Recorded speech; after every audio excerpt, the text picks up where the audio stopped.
Hello viewers welcome to my YouTube channel colours of wisdom. আজি মই YouTube চেনেলটোলে ধুনীয়া ধুনীয়া অসমীয়া গহনা কালেকশ্যন কৰি আনিছোঁ। ভিডিঅ'টো শেষলৈকে চাব ভালকৈ।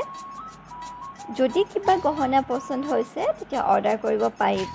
গোটেইখিনি ডিটেইলছ মোৰ ডেছক্ৰিপশ্যন বক্সত দিয়া আছে, তো আপোনালোকে তাৰ পৰা চাই কণ্টেক্ট কৰি পেলাই অৰ্ডাৰ দিব পাৰিব।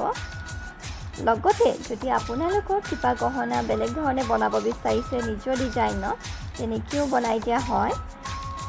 তো আপোনালোকে জনাব আপোনালোকক কেনেকুৱা ধৰণৰ লাগে আৰু কেনেকুৱা ধৰণৰ আপোনালোকে আজিকালি বিচাৰিছে, তো তেনেকৈয়ে বনাই দিয়া হয়।